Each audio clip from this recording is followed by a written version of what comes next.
Assalamualaikum, what's cracking guys? Back with another video. Dalam video ni kita tengok bilakah masa yang paling sesuai untuk kita minum whey protein, before ataupun after workout.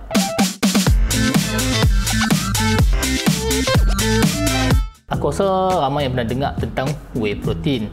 Tapi bagi yang masih baru ataupun beginner, whey protein ni adalah sejenis protein yang datangnya daripada susu dan dia merupakan sejenis fast digesting protein. Bermaksud apabila kita minum whey protein ni, dia akan cepat diabsorb dalam badan kita. In comparison, kalau kita tengok dekat kedai suplemen ada casein punya protein. So casein punya protein juga sejenis protein yang datang daripada susu juga, tapi dia merupakan sejenis slow acting protein. So timing untuk kita nak makan whey dan casein protein ni sangatlah berbeza. Tapi untuk casein kita akan bincang dalam future video. Tapi sebelum tu kita nak tengok perlu tak kita ni makan whey protein. Secara ringkasnya, whey protein ni tak wajib kalau hampa nak bina muscle. Tapi dia bergantung kalau sekiranya kita boleh achieve daily protein requirement kita melalui pemakanan biasa, ayam, ikan, telur dan sebagainya, then suplemen whey macam ni tak perlu. Tapi reality dia, even aku sendiri pun tak boleh nak achieve daripada pemakanan.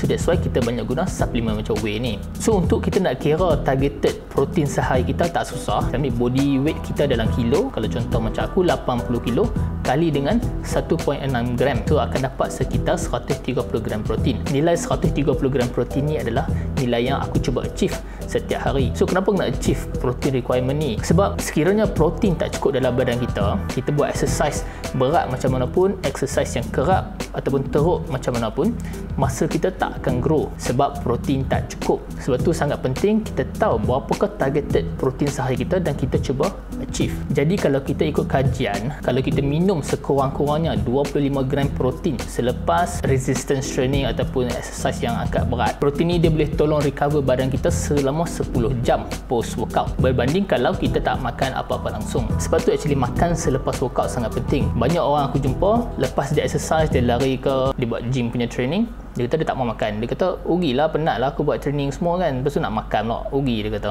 Tapi banyak orang tak faham yang sebenarnya badan kita ni ada dua state, anabolic state dan juga catabolic state. Penting untuk kita faham dua state ni. So anabolic state bermaksud membina, catabolic state ni bermaksud meruntuhkan ataupun breakdown dalam bahasa English ya. So apabila kita buat exercise, kita berlari, kita buat resistance training, kita angkat dumbbell semua ni, badan kita berada dalam catabolic state, dalam keadaan breakdown. Sebab badan kita nak breakdown sugar, dia nak breakdown gula-gula ni untuk fuel kita punya, untuk bagi tenaga kepada kita untuk exercise tersebut. Dan semua proses ni menyebabkan badan kita ni seolah dalam keadaan yang stres. Dan bila kita stres, hormon kortisol ni banyak. Tapi lepas kita dah habis exercise, kita dah habis post workout, kita nak badan kita shift daripada catabolic state kepada anabolic state. Bermaksud kita nak badan kita cepat recover, cepat bina muscle. Badan kita tak boleh bina muscle dalam keadaan catabolic state. So macam mana kita nak initiate badan kita untuk masuk ke dalam anabolic state? Kita perlu makan something. Inilah waktu yang paling penting untuk kita makan high quality protein. Contohnya seperti whey. Tapi kadang-kadang aku tiba je nasi kandak, buat ayam sikit kan. Not only post workout kita kena dapatkan high quality protein untuk bantu badan kita recover. Sebab waktu kita exercise ni banyak muscle kita ni banyak ada micro tear.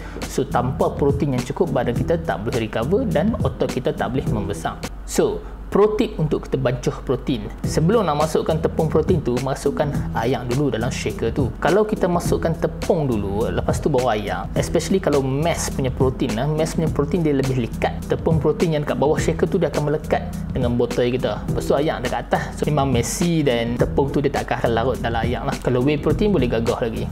That's the video guys. Aku harap anda suka konten seperti ini. Jangan lupa like dan subscribe. Kalau anda ada apa-apa soalan, sila tinggalkan soalan dari ruang komen di bawah. Kita jumpa dalam video seterusnya.